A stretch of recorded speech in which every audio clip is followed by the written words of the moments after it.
يا لغتي عربية حسبي بأنك منطقي وبياني عربية قلبي. This is at the beginning story of Islam. Everyone knows Prophet Muhammad preaches his message.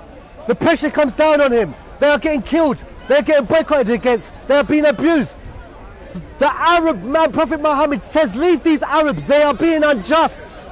These idol worshippers. Go to a black man who is a king, who owns a country, who is powerful, who is strong and is just. He will treat you better than the Arabs who look like me, who have the same skin color as me, who are from my family. Go. So they go. And these people, Prophet Muhammad's best friends, they have to beg this black man who's a king to sustain his country. Not only that, an Arab with the same skin as Prophet Muhammad goes to this king.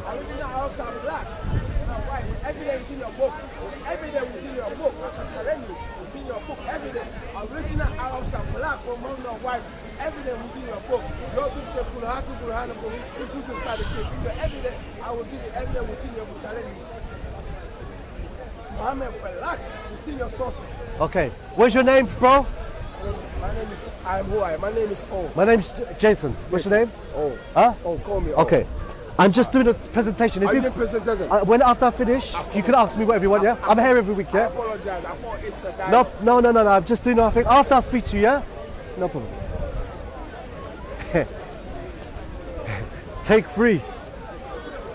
Okay. I'm sorry I have to keep on repeating myself, but you can see what's going on. So not only did they left to go to a just black man. They left to go to a just black man because the Arabs with the same skin color as Prophet Muhammad were being unjust. They had to beg this black man, yes, for help. Not only that, another Arab with the same skin color as Prophet Muhammad, or basically an Arab like Prophet Muhammad, went to try and get them back. And he had to beg this black man and try and bribe him with jewels and diamonds and gold to give them back. And this black man, in the end, stood up to the Arabs and said no. He said no to the Arabs in Mecca, the whole Arabs, because he was a messenger. So basically, he was telling that country no, and I'm willing to go with war with you. And it showed that this black man was a king. He wasn't a pauper. He was powerful. He was just. So my point is this: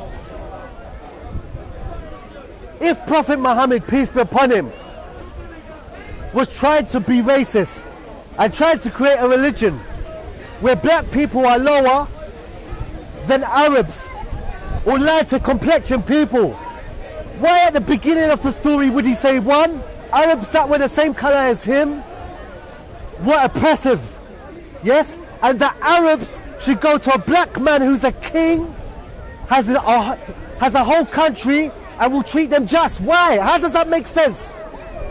How does that make sense? At the beginning of Prophet Muhammad's life, he's calling to worship one God. His country worships 360 man-made idols. He tells his people to leave the Arabs that look like him, have the same blood as him, to go to a black man and seek protection. How does that make sense? If you want black people to have a low self-esteem, you would tell them to go to another Arab who's a king who will look after you. Or you would cut that part out.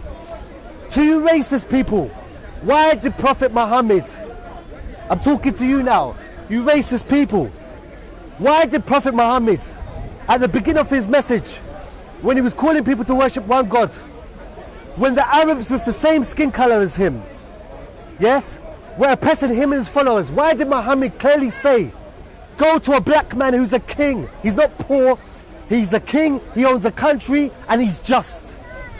What's that going to do? Does that make black people look weak?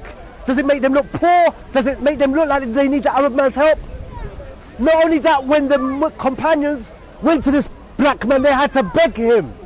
they had to beg him, yeah, to look after them. Please, if you don't look after us and take us in and we go back to Mecca, they're going to kill us. Please help us, oh black man. If you don't help us, we're stuck. Why would you put a black person in that position if you're trying to be racist and make black people look small? Not only that, another Arab comes. Yes, the country was Abyssinia, known as Ethiopia, or that area, Ethiopia, Sudan, or so forth. Not only that, another Arab as a representative of Mecca. So now you've got Mecca and Abyssinia.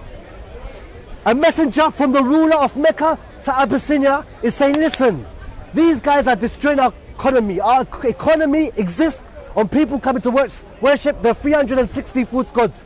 They're saying there's no God that's a statue, a man, an idol, a cow, a monkey, or so forth. They're destroying our economy. People are becoming Muslim. People are becoming Muslim unless people are coming to Mecca to worship their false gods, and they're becoming Muslim. We are asking you, but we're also telling you, you better give these people back to us, because if you don't, there's going to be problems between Mecca and Abyssinia. And the king said to him, no, I'm not giving them back to you. And the man had to go back unsuccessful. So does this make this black king, does it make him look weak or strong? It makes him look strong. A black man said to Muhammad's people, here's some Arabs, I'm a black man, I have the freedom to be racist. Why the need for this whole story?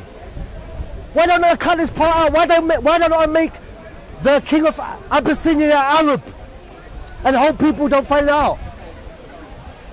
Not only that, Allah said in the Quran that he sent a prophet to every different nation, calling to worship Allah different alone. Now we know Moses was not from Europe. All the prophets that went to the Middle East or all over the world, they weren't European white. We know Musa. We know that Musa, the country that he's from, he's not white. So the whole thing is that to these people who say that young black people, African, Jamaican, who become Muslim, you're going to have a low self-esteem. You're going to look at yourself low. They're lying. And they know they're lying if they know anything about the religion. But the fact is, most of them don't know about the religion. Another point I want to make is about Bilal. Now a lot of black people, they don't like using the example of Bilal, because Bilal was a slave and then he was freed. And for some reason, some people, they don't like that example because he was a slave and the Arab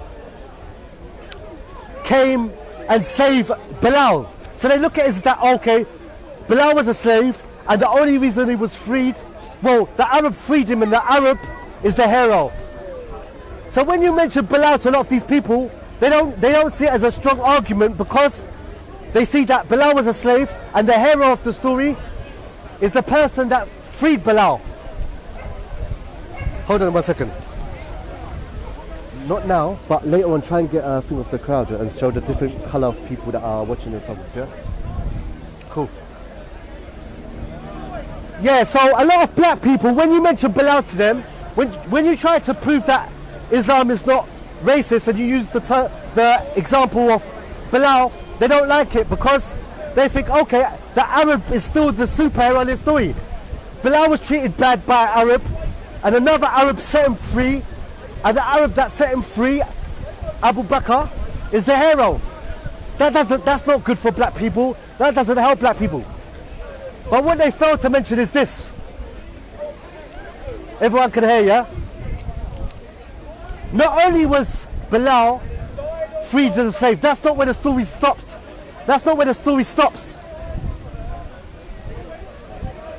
Bilal was the person who did the call to prayer. Now this will prove again why these people who speak about Islam on YouTube to try and get views, to try and get money off views, try to get famous, they know nothing about Islam.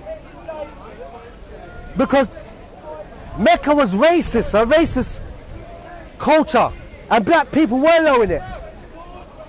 But when Prophet Muhammad, peace be upon him, changed it, you know what Prophet Muhammad, peace be upon him, done?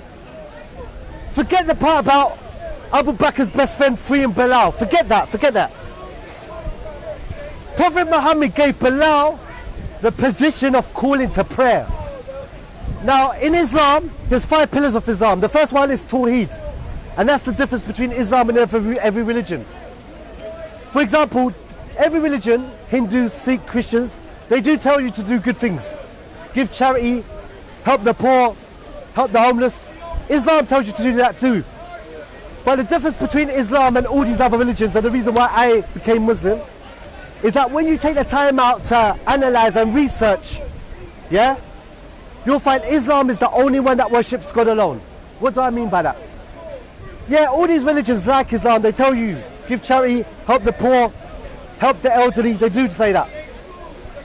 But when you look at it, what they worship, they either worship a man, a statue, a woman, or if they don't do that, they give God human thoughts. God gets hungry, God gets tired, God gets thirsty. We as Muslims, when we look at this beautiful creation, we don't believe the creator of the universe gets tired, gets hungry, gets thirsty. For example, the Bible says, God created the world in 6 days and then rested and refreshed. You know? Now in the Quran it said God created the world, but it doesn't say that he rested and refreshed. Why? Maybe if you have a long day at work or a long day at uni, at the end of it you have a break, you have a kick out because you're tired. But we don't believe the creator of the sun, the moon, the stars, Jupiter, Saturn, Mars gets tired. But the point I was trying to make is the first pillar of Islam is to worship God alone. The second pillar of Islam is to pray 5 times a day. So Bilal was given the position of calling to prayer. And when you do the call to prayer, you might hear it later, and we're all going to go and pray on the green. Everybody comes. When you hear that prayer, you leave whatever you're doing and you go and pray. Now you can't understand, Bilal and black people, they were slaves in the Arab culture. Yes? So now, when Bilal was a black man who was a slave, does the call to prayer, politicians, businessmen, how can I say,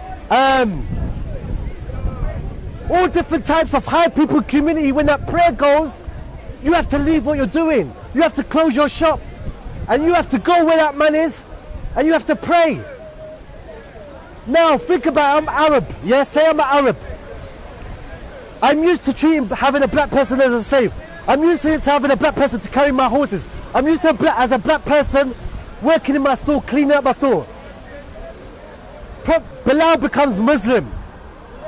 These Arabs are still existing. The most important thing after worshipping God alone is the prayer. Bilal goes on the Kaaba, where all the false gods were. He does the call to prayer. And the richest Arab, the wealthiest Arab, the Arabs with the biggest name, the biggest tribe, all of them have to leave because this black man done their done. So you can understand this Arab, yes, he has to change. Why?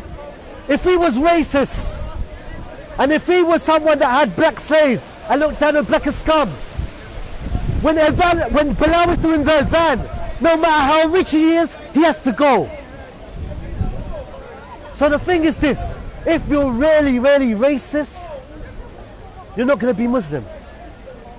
Because you're used to years and years and years, oh, black man, bring me my tea, bring me my slippers, close the shop door, bring my horses for me. And now, Bilal, dark-skinned black man, yes, is saying, come to prayer, come to prayer, come to success. Yes? And you have to close your business. Everyone can see Bilal doing the call to prayer, and you have to follow this man's order. You have to. Not only that, I'm sure there was occasions when Bilal led the prayer.